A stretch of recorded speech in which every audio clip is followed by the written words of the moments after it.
My name is Captain Kongo Muigai, and I'm here at the Nairobi area DCI headquarters. I've been summoned to come and shed light on what I know about the death or the killing of my lawyer, Mr. Chalo Bobu. Once again, I would say it is with great sorrow and sadness that I lost a friend and a brother and an advisor. I have been asked what my connection was with the late lawyer and why I think or why I would feel that his life was in danger.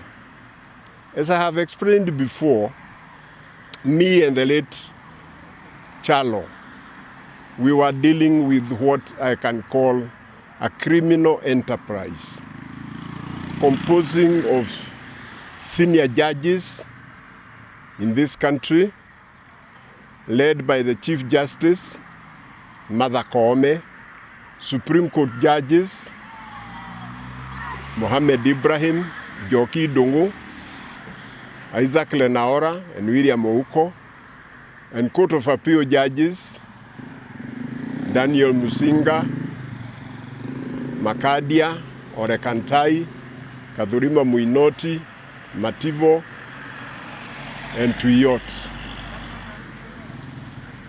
These judges facilitated the Kenya Commercial Bank to use a non-existent court order, a non-existent judgment, to dispose our property, a 450-acre coffee farm in Thika, valued at 3.5 billion, but sold for only 70 million. The reason for this, the property was bought by Mr. Kamresh Rahul, bid of BD Kenya Limited. After he bought the farm for 70 million, 3 months later, he sold it to the Indian Shah community. I have seen some people reporting Shah as in the social health. This is the Shah community, the Indian Shah community. They bought the property for 3.5 billion after 3 months. And this is the source of the money that's been bribing these judges and the officials of Kenya Commercial Bank. I have petitioned the Judicial Service Commission. I have offered to give evidence. I have offered to offer witnesses to say how these judges were bribed. The Judicial Service Commission is also led and run by judges. So it's like taking a hyena who has eaten your goat to a court of other hyenas who have most likely shared your goat. So I didn't get any justice from the Judicial Service Commission, and I am now headed to Parliament. That's where the public, that's where our representatives are. Judges are not elected, and once a judge becomes a judge for the rest of his life until he's 70 years, nobody can get rid of them. If MPs, if they become incompetent, we can vote them out. So I want to go to Parliament and put my case to the people's representatives. So I have explained to the DCI that what I know, that criminal enterprise of senior judges, Kenya Commercial Bank, and the Shah community should be investigated because they have the motive and they have the opportunity to carry out that murder. So I am very happy that I've been given this opportunity. And I must say, I must tell all Kenyans, I have told you about these corrupt judges. None of them has denied, except Justice Lenaora, who gave me a 7 days notice to withdraw or sue me. The days expired yesterday. He has not sued, and I have instructed my lawyers to countersue him for damages. So these judges continue to sit in our courts and hawk justice to the highest bidders, and Kenyans are just watching. I saw in the social media somebody saying, "We mzee, kitakulamba." Ni kweli kitanilamba, lakini hata nyinyi mjue, if it can happen to me, if my property can be grabbed through a fake court order, and 20 judges uphold that order because they have been bribed, ask yourself, you who are sitting in your house comfortably, think what will happen to you tomorrow. You might be homeless, wandering in the streets. We must fight corruption.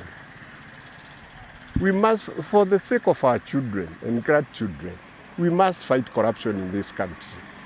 And the heartbeat of corruption in this country is the judiciary. If we can stop that heartbeat, this corruption dragon will die.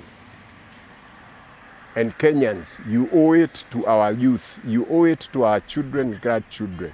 We must fight. We cannot leave this country to them the way it is. And I recognize the danger I face for standing here saying this. But I'm ready to pay the ultimate price. I am ready to die to see that at least our children have a fighting chance. Tusipoangamiza ufisadi, ufisadi utatuangamiza sisi yote.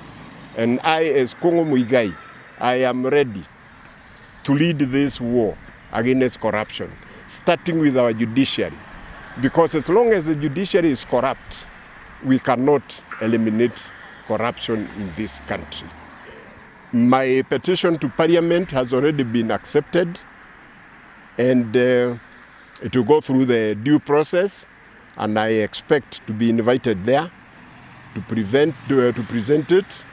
And my Member of Parliament, Mr. Gigi Kagombe, has gladly accepted to act on my behalf and present the petition to Parliament. So I'll tell Kenyans, please, don't give up. Don't give up on this war. It's going to eat up our children.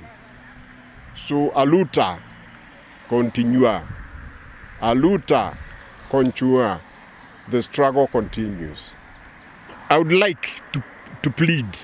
I would like to plead with our mainstream media, because the whole of this story, my story, since it broke, none of the mainstream media has said anything about it. They were the first people I gave this story, especially the Nation newspaper, but they have refused to publish it. Why? They are saying they don't encourage brown paper journalism. So I think these days it's not brown envelope, it's brown cartons. Because today they had a big story about the judiciary, how the judiciary has been sued for 8 trillion shillings, but they will not write my story because of Kenya Commercial Bank. Kenya Commercial Bank, as I said, is a part of this criminal enterprise. And they pay journalists, they pay our media houses. And I thank the social media, I thank our young people, because my story will go out, whether the main media houses want it or not, whether they talk about it, my story by tomorrow will be all over the capitals of this world.